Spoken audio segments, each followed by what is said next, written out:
masih ada saya diingatkan Pak Kiai tolong jangan ngantuk. Siap. Dan ini masih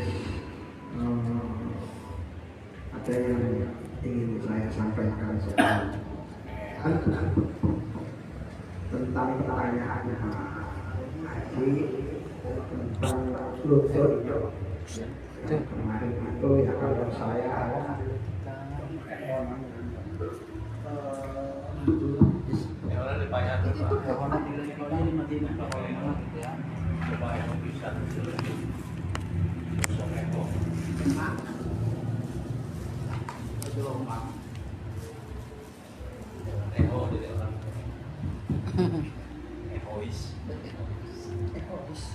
dalam urusan aurat itu memang menutupi aurat itu adalah dari atas samping itu depan belakang, yang jelas dari bawah tidak. Cuma permasalahan kemarin itu adalah ketika sujud ya. Dan bagaimana dengan lutut, mesti lutut itu adalah meningkat. Ditampil naman. Pakai sarung itu terlihat. Nah ini memang kalau patokannya jangan sampai terlihat dari samping, kan mesti kelihatan. Nah ini masalah. Tapi kalau kita menghukumi dengan begitu, ini jadinya berat. Sekarang jadi bahan renungannya gini saja. Saya ini menemukan solusi. Solusinya adalah ketika orang ihram, kan mesti pakaiannya mirip sarung. Nah, itu kan dari semenjak Kanjeng Nabi kan tidak dipermasalahkan. Itu saja, maka saya tidak berani mengatakan apa itu jadi suatu hal apa tidak. Lihatnya dari ketika ihram, kan mirip itu pakaiannya dengan sarung. Dan ini kalau dianggap membatalkan, ini akan jadinya ruwet, sulit. Ada kaidah idza dhaqal amru ittasah. Sesuatu itu kalau sempit maka hukumnya jadi diperluas. Jadi jangan menjadi sulit. Ya kalau yang bisa itu tadi seperti kemarin itu pakai apa gitu. Ini cuma kita kalau terus menetapkan hukumnya, jadi itu kita ke orang ihram saja. Sementara ini kan tidak ada yang berkomentar. Tapi yang jelas ihram itu kalau seperti kemarin dipraktekkan lepai itu juga mesti kelihatan. Nah ihram ini kan juga melakukan sholat dan pakaiannya tetap seperti itu. Maka itu saja. Sudah kita lanjutkan lagi, tinggal selanjutnya apa? Innama yataqabbalullah. Innama yataqabbalullah.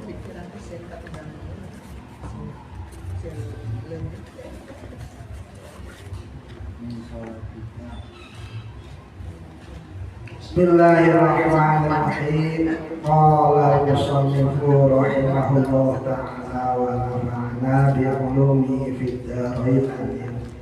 Fa innama yataqabbalullah min sholatika bi qadri khusyu'ika. Maka sesungguhnya yang Allah terima dari sholat Anda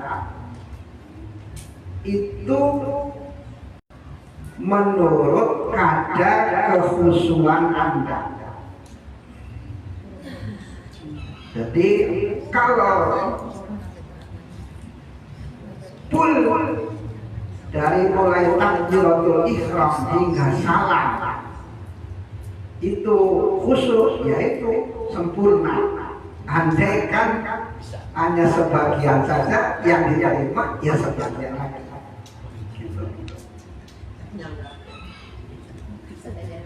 Ai huduri qalbika, yang dimaksud khusus di sini adalah hadirnya hati Anda.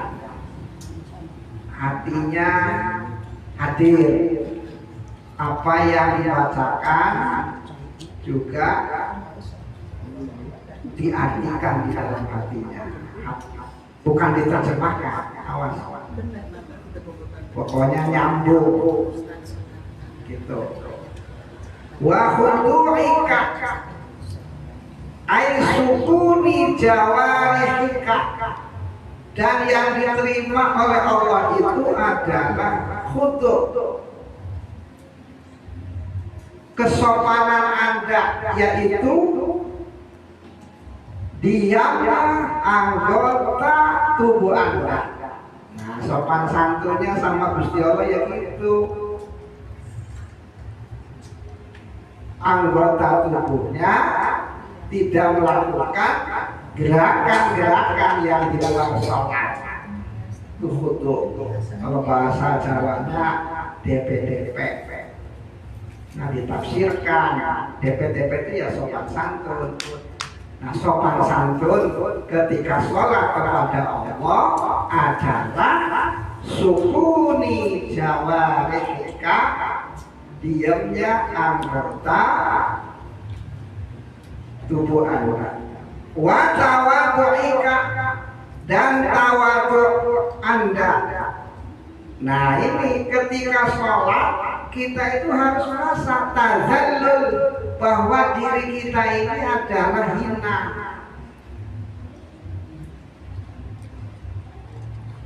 Jangan somse sombong lagi benar. Ya, somse kan sombong sekali. Ulah ngerasa ayu itu ketika sholat. Wa tadarru'ika,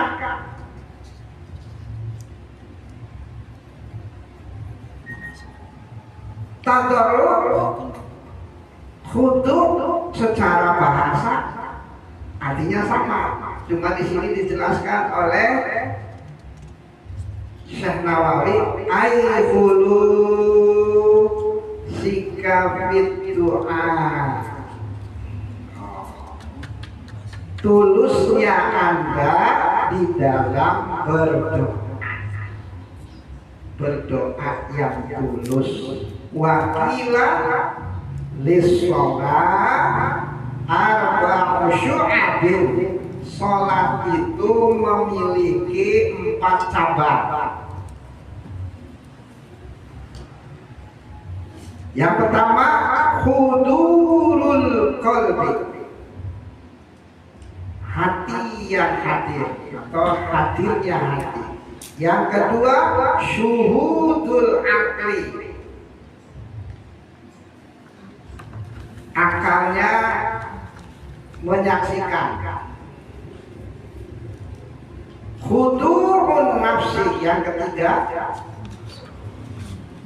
hatinya tunduk. Yang keempat khudu'ul arkan, anggota tubuhnya diam. Fahudurul qalbi raful hijab, hadirnya hati itu adalah akan melenyapkan atau menghilangkan hijab. Sebab kita itu kalau lagi sholat, lagi berhadapan sama Gusti Allah, kalau pengen hijab, ya hatinya harus hadir. Syuhudul akli rafal itab,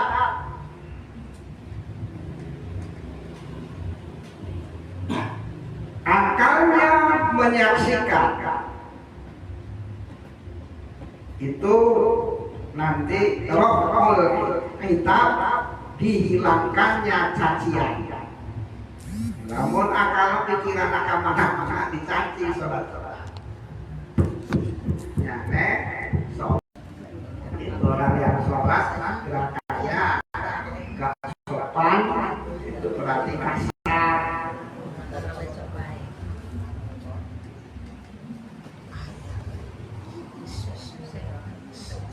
Waman adaha kama usifa fahuwa musallin wafi.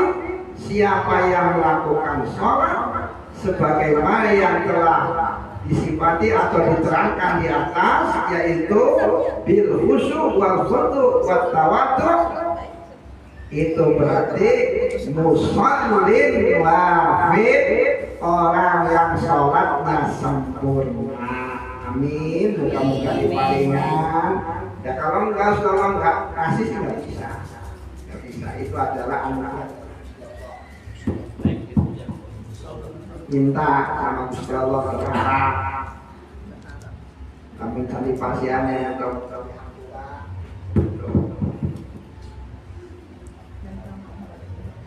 karena fi awal fil ma'arif, demikianlah keterangan yang ada dalam kitab Awariful Ma'arif. Siapa yang punya kitab Ihya, itu ada di pinggirnya kitab Awariful Ma'arif. Kepunyaan seorang wali yang bernama Al-Imam Asy-Syahrawati.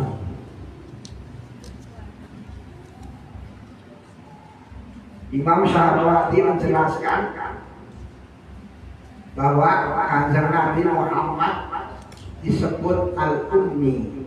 Beliau mengatakan bahwa Al-Ummi menurut para ahlul makrifah itu bukan diartikan ummi seperti umumnya orang.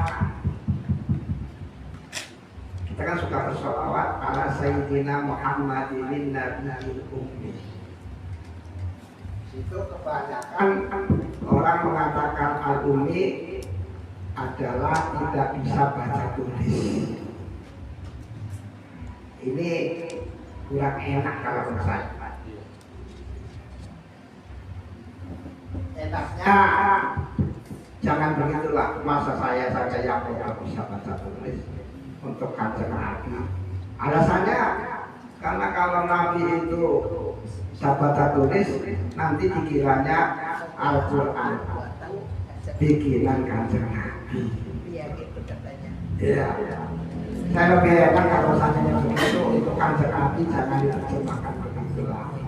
Al-Ummi itu lebih enaknya diterjemahkan tidak pernah baca tulis. Jangan diterjemahkan tidak bisa baca tulis. Kau nggak pinter air tidak pernah baca tulis, enak itu. Kalau diterjemahkan tidak tulis. Sedangkan menurut para ahli makrifat, al-ummi itu adalah nisbatun ilal Kanjeng Nabi itu disebut ummi itu karena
Al-ummi huwal mansub ilal ummi. Ummun itu artinya induk. Kanjeng Nabi itu disebut ummiyun karena dia itu bangsa induk. Artinya apa bangsa induk? Li'annahu ummul khalifah, karena Kanjeng Nabi merupakan induk penciptaan para makhluk. Asal usulnya para makhluk itu diciptakan dari nurnya Muhammad. Satu, alasannya itu disebut ummi. Jadi biar jangan dapat keterangan yang selalu itu saja. Ummi ini ini kan dapat keterangannya yang tidak baca bisa baca tulis. Kita cari apa itu sumber yang lain yang lebih enak. Ini menurut saya lebih enak kalau untuk Kanjeng Nabi. Wali annahu wulida fi ummil qura.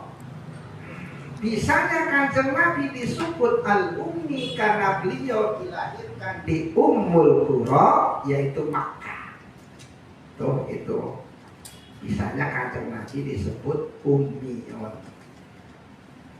Jadi kalau seandainya disangkut pautkan dengan baca, tolonglah jangan diterjemahkan tidak bisa baca tulis, walaupun memang di bahasa ada, tapi jangan diterjemahkan gitu. Jadi rasanya itu kurang etis kalau saya. Jadi enaknya tidak pernah baca tulis. Memang kan Nabi tidak pernah baca tulis. Nggak ada kitab yang pernah dibaca oleh Nabi. Oh, kitab Injil, Taurat, Zabur tidak pernah. Beda dengan Nabi Isa. Nabi Isa itu sebelum dia itu dapat kitab Injil, dia bacanya Taurat. Kalau Kanjeng Nabi tidak pernah. Tuh, kalau kata ini dikaitkan dengan baca tulis, terjemahannya menurut saya adalah tidak pernah baca tulis saja. Atau lebih enak tadi, al-ummiyu huwal mansub ilal bangsa induk. Nabi itu merupakan induk ciptaan para makhluk, dan Nabi itu adalah dilahirkan di Ummul Qura. Nah itu sepintas tentang keterangan pengarang kitab Awaliful Ma'arif. Di sini kan disinggung-singgung oleh Syekh Nawawi. Terus lanjutkan lagi. Warumiya fil khabar laisa lil mar'i min sholatihi illa ma aqala. Ada hadis yang menjelaskan bahwa hamba Allah itu dari sholatnya ini nanti tidak dapat apa-apa illa ma aqala, kecuali yang ia ngerti. Makanya bacaan sholat itu tolong dipelajari lagi. Jangan sampai kita membaca nggak ngerti, jadi percuma. Jangan terundang ganjaran, pan rugi. Namun ngerti nate Allahu Akbar bae, nyata bae kita sakti. Tuh. Mumpung masih ada waktu, bacaan dari sholat itu artinya dihafalkan,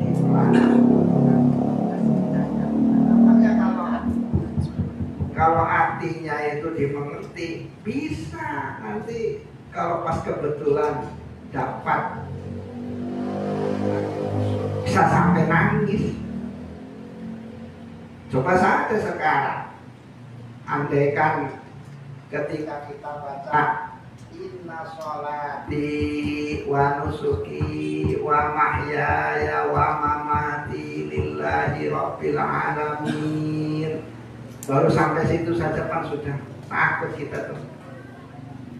Kalau diterjemahkannya, ini bisa macam-macam terjemahannya. Sesungguhnya sholatku, ibadahku, inna sholati wa nusuki wa mahyaya, hidupku wa mati dan matiku milik Allah. Ini agak mending. Tapi sekarang kalau diterjemahkannya, inna sholati wa nusuki wa mahyaya wa mamati lillah li ajlillah. Sesungguhnya sholatku, ibadahku, hidupku, matiku karena Allah. Apakah kenyataannya sudah seperti itu? Udah ketakutan kita ya? Tuh, kalau dihayati. Makanya penting. Kalau karena Allah. Nah sekarang kalau lillah, untuk Allah, apakah sudah benar? Kita ini ibadah, hidup dan matinya untuk Allah. Nah ketika baca itu, apakah aku tidak berdusta Tuhan? Gitu. Nah baru di situ saja sudah ya.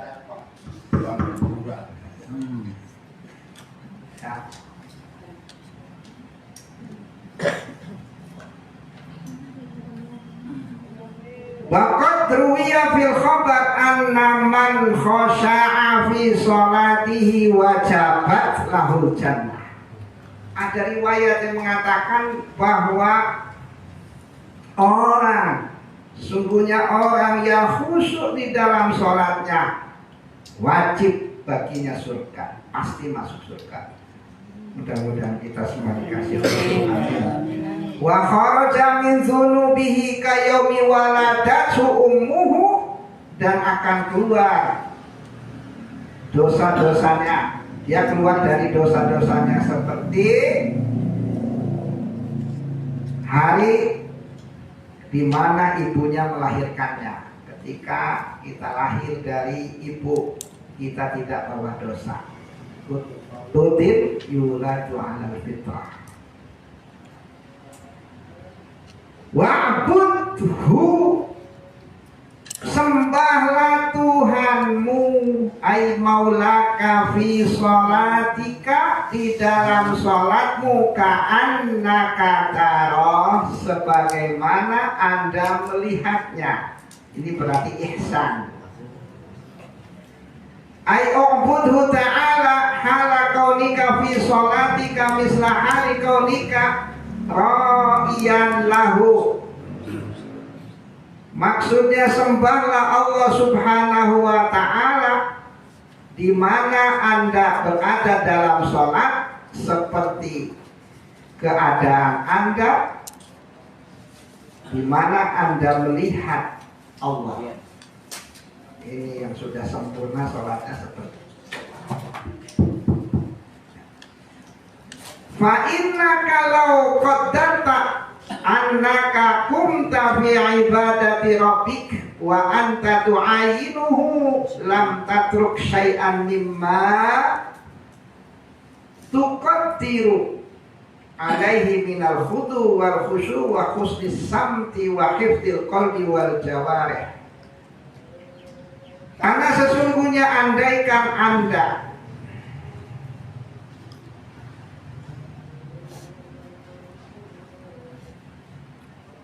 menentukan bahwa diri Anda berdiri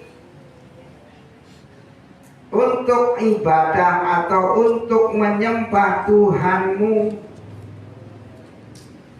terus Anda melihat Tuhan itu dengan mata kepala Anda sendiri, niscaya Anda tidak akan meninggalkan satupun dari apa yang telah takdir yang Anda bisa lakukan, yaitu al-khudu wal khusyu, khusyuk, terus wa husnis samti, bagus cara sholatnya, wa hifdzil qalbi, hatinya dijaga, begitu juga anggota tubuhnya. Wasima'ika bi zahirika wa batinika, dan terkumpulnya atau tergabungnya zahir Anda dan batin Anda semuanya fokus kepada Gusti Allah. Illa ataita bihi kama afada. Di mana itu? Ataita bihi itu. Saya itu mesti melakukannya seperti itu kalau Anda bisa berupaya bahwa seakan-akan Anda ini bisa melihat Allah, akan-akan seperti itu, maka akan melakukan itu tadi. Kalau kita saja kalau berada di hadapan orang yang makomnya sangat tinggi, misalnya kita ini kan agak berani macam-macam. Ada kusik ya, tahan. Fa'ilam takun taruh, andaikan Anda tidak bisa melihatnya, fastamirra ala ihsani, maka tetaplah Anda untuk memperbaiki ibadah Anda, khusyuk santiasa nya sholat lalu sae gitu. Setidak-tidaknya anggota tubuhnya gerakannya benar, ulah lirik kayak cap-cap dihitung cukup. Nah, itulah hari khusyuk makan jauh-jauh dari doa bulan. Jalan keluar, jalan keluar. Ya itu, karena itu mau ya dari Gusti Allah. Nah ini nih setidak-tidaknya gitu. Jadi kawas ada berbaris pengeta rapi itu. Kalau kita sholat memang khusyuk ada susah. Hilang pikiran ada kapitu katiganya. Nah, gitu lah. Gerakan manusia gitu. Sopan. Ini ada pastamil ala ihsani al ibadah. Fa innahu yara, karena dilihat engkau oleh Allah, karena sesungguhnya dia Allah melihat Anda. Id huwa musyahid li kulli ahadin min khalqihi bi harakatihi wa sukuni, karena dialah Allah melihat setiap orang dari hambanya, baik dalam keadaan bergerak maupun dalam keadaan diam. Jadi kalau bahasa Jawa apa ya? Ulah pecilaan, ojo pecilaan, pecicilan, jangan pecicilan gitu loh. Ada yang sambil khusus deh, ulah pecicilan gitu. Bersopan gitu loh, ya Allah. Sebenarnya sih hati kita gimana pun itu nggak sopan, tapi kan susah. Ya setidaknya anggota badannya. Nah, karena ada apa itu keterangan.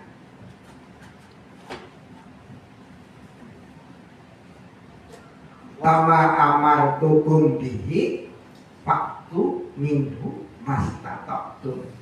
Apa yang aku perintahkan, lakukanlah semampu kamu. Nah ini kita kan khusyuk hatinya belum bisa, tapi baru bisa anggota tubuhnya melakukan gerakannya bagus. Ya itu dulu kakak bisa etanya etan. Itu sebab hadisnya gitu. Zakat fitrah itu 2,5 kg.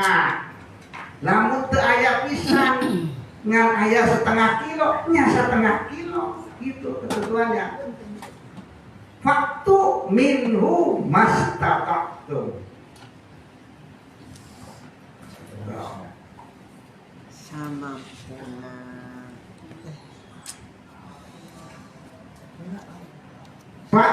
lam yahdur qalbuka wa lam taskun jawarihuka likusuri bijalalillahi ta'ala, likusuri ma'rifatika bijalalillahi ta'ala. Faqaddir. Maka apabila hati Anda belum bisa hadir, terus anggota tubuh Anda juga belum bisa diam. Kenapa begitu? Likusur aili naksi ma'rifatika. Itu semua itu apa? Sebabnya kita kok hatinya nggak hadir, nggak khusyuk. Ini tandanya apa? Dinaksi ma'rifatika bijalalillahi ta'ala, karena minimnya makrifat Anda, minimnya pengertian Anda terhadap kebesaran Allah Subhanahu wa ta'ala. Nah, jadi ulah ngarasan geus makom makrifat sama yang begitu cantum. Jadi makrifat itu bukan orang yang bisa nebak-nebak, bukan.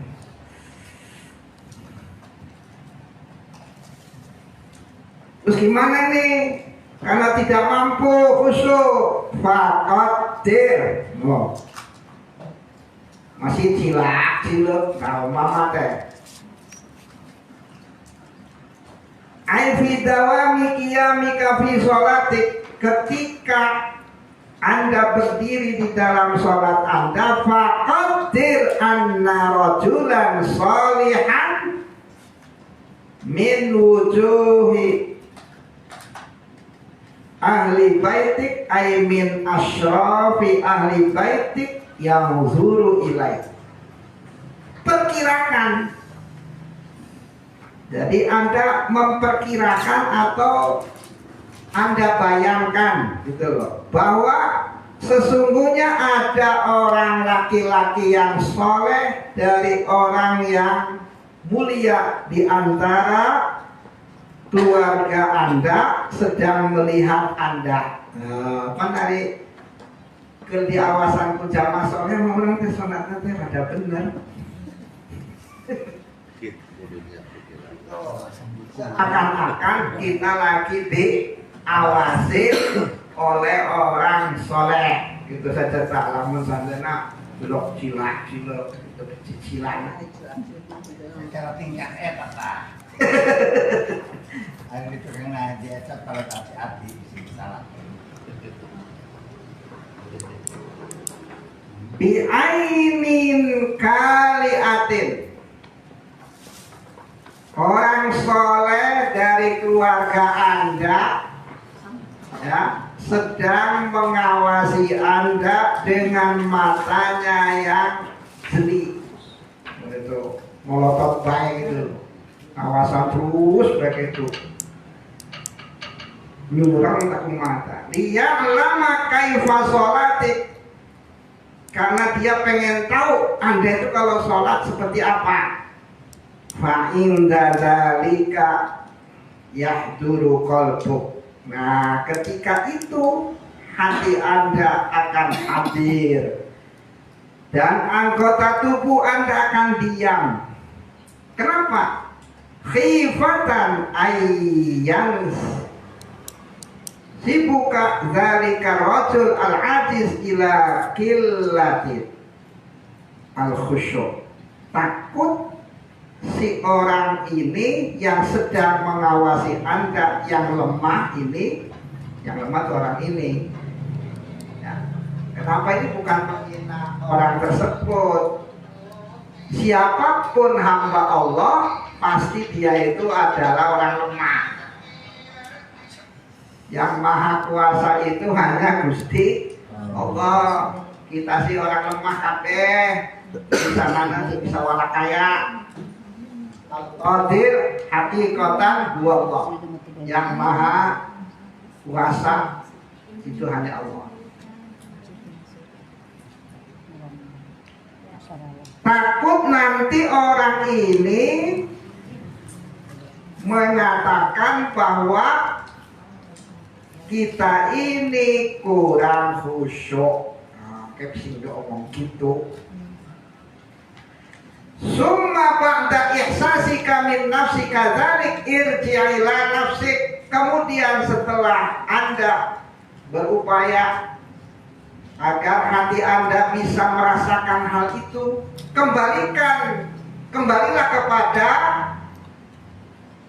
diri Anda sendiri bil mu'atabah, yaitu dengan mencaci diri Anda sendiri. Jadi kita ini kalau pengen benar, kalau cermin itu dinasehatan warna. Kebanyakan orang bercermin itu kan yang perempuan, aduh aku cantik gitu. No laki itu padahal mah sebetulnya kalau bercermin itu harusnya kita itu nasihati diri kita. Sebab kalau dinasihatin orang lain sih sok gak terima. Kalau mencerminkan sana sih, ya kami mah jung di Bandung Gendut itu kan. Eta mah sama sih. Nah, harusnya kamu itu sudah berumur, sudah sejauh mana ibadah kamu itu. Panai tak ribut nih mulai. Itu kalau bercermin itu, kebanyakan kan bercermin tidak begitu.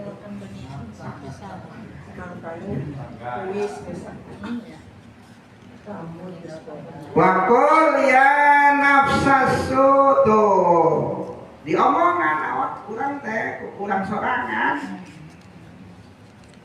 Hai dirimu yang buruk, innaka tad'ina ma'rifatallah wa hubbah. Sesungguhnya kamu kan ngaku mengenal Allah, makrifat sama Gusti Allah, ngaku cinta sama Allah. Ala tastahin min khaliq, cobalah malu kau sama Tuhanmu. Gitu. Kudu isinya nete, senang geus kenal jeung Gusti Allah, geuning teu isin. Gitu. Idh qaddamta ittila abdi zalil, Anda kan telah membayangkan ada seorang hamba yang hina mengawasi ibadah Anda, walaisa biyadihi turuk, padahal si hamba itu tidak bisa memberikan manfaat apa-apa, tidak bisa memberikan madarat. Kadang bae urang sieun, kadang soleh teh sieun. Tapi angka Gusti Allah dengan rasa sihir. Nah, ini berarti kurang ajar diri ini. Gitu.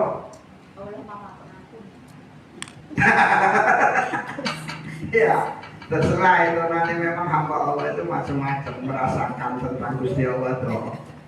Ada yang Gusti Allah ada Rahman Rahim gitu, ada gampang. Gusti Allah mati rewel gitu. Gusti Allah rewel. Boleh saja. Perasaan begitu tuh bagus, tapi jangan sampai menipu. Kadang-kadang kan kita itu gitu. Gusti Allah Maha Pengampun, tidak dosa rasa baik. Akhirnya kita tertipu oleh hal seperti itu, akhirnya kita semena-mena. Jadi jangan sampai. Makanya di samping roja itu harus ada khauf. Roja itu berharap akan kasih sayang Allah, ampunannya Gusti Allah. Tetapi kita juga harus takut sama Gusti Allah, karena Gusti Allah itu di samping juga punya sifat Rahman Rahim, tapi juga ada sifat yang lain yang sangat serem, syadidul iqab, yang sangat dahsyat siksaannya. Tuh, ini juga Gusti Allah itu juga nanti kalau menghisap sangat teliti. Jadi rojak dan khauf itu harus dimiliki oleh orang mukmin karena itu adalah dua sayap. Burung itu bisa terbang itu kalau sayapnya dua. Jadi orang mukmin itu harus memiliki dua sayap. Jangan hanya berharap saja atau ngandelin dengan kasih sayang Gusti Allah, melupakan sifat yang lainnya. Ya, sutur rizqa. Tapi juga kan ada bahwa Kang lamunan sieun mah tetep biasa sawe. Tidak bisa tidurnya itu ibadah. Kalau orang gara-gara takut sama Gusti Allah sampai tidak bisa tidur terus mati, yakin mati syahid. Kayak mata saya doyong.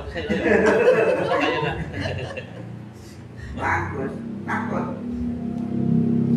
Nah, bahkan di situ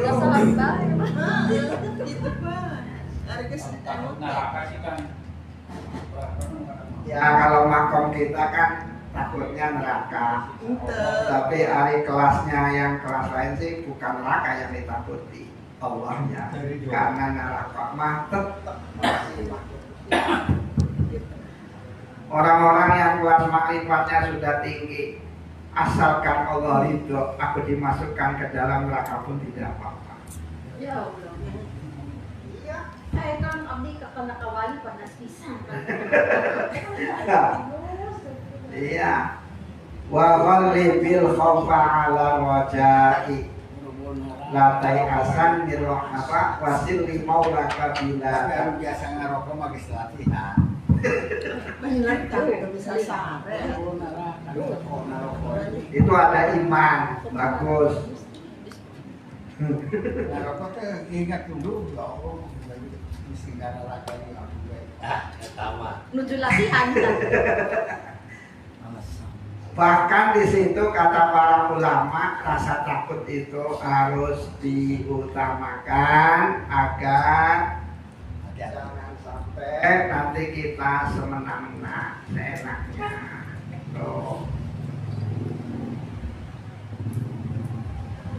Sebab memang setan itu bisa menggelincirkan siapa saja, itu bisa dari rojak bisa, dari khauf bisa.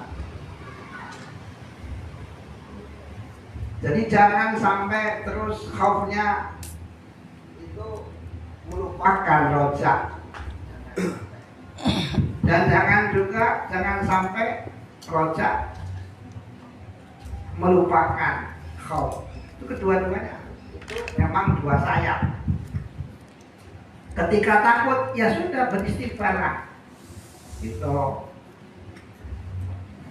percuma kalau hanya takut sementara kita tidak berupaya untuk meminta ampunan kepada Gusti Allah. Yakin bahwa maghfirah Allah lebih besar daripada dosa kita. Gitu. Tapi yakin bahwa dosa kita sangatlah besar. Tapi harus yakin maghfirah Allah jauh lebih besar. Jadi di sini tetap mengakui Rahman Rahim Allah, tapi juga kita tidak sombong, tidak merasa suci karena kita merasa dosanya paling besar.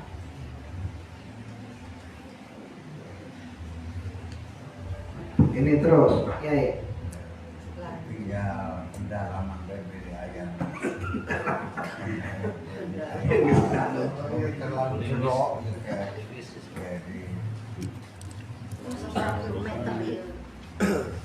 kan kalau itu termasuknya roja apa kau? Kita ini insya Allah semuanya masuk surga. Amin. Yakin. Sebab apa? Sebab kita sudah punya kuncinya. La ilaha illallah. Ya. La ilaha illallah. Masa orang mau La ilaha illallah sama sekarang. Baca tak? Kalau kita makan. Punya iman ya kan ya? Kami tahul jannah. Betul. La ilaha. Miftahul jannah la ilaha illallah. Itu kunci. Cuma kunci itu jangan sampai hilang. Nyatakan tetap.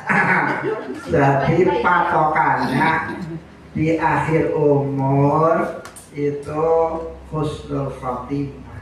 Bukan kunci lamun leungit mah teu bisa. Alian ini dah kata saya. Italian. Terus sekali itu la ilaha illallah, tetapi dijaga jangan sampai hilang. Makanya duplikat sebenarnya iji.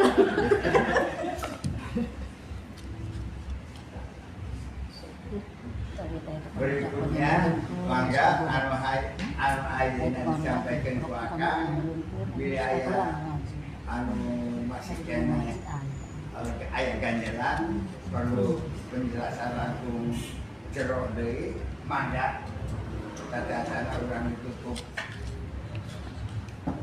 Nyaka Silakan. kami istri sholatnya kan sok make daster tapi bersih tentu acukno ieu susah sholat itu teh kan soalnya harus perajak rida biasa kan teh Masalah yang penting kan orangnya itu. kan nggak mengenakan Iya ya nggak masalah daripada mau pengaruh di dalam hukum. Bau. Iya kan ada itu. Jadi nggak urusan itu mah. Pakaian mah enggak. Yang penting kan. terusnya tuh kan kalau muka tuh kan kalau pakai kerudung mah kan kayak gini ya kan ya kalau ini termasuk orang ini Buka lain. sanes Kalau muka kan nggak apa-apa. Tentunya kan wajah itu nggak masuk aurat. ini masuk ke PLN Tenang ya. Lebih merangsang.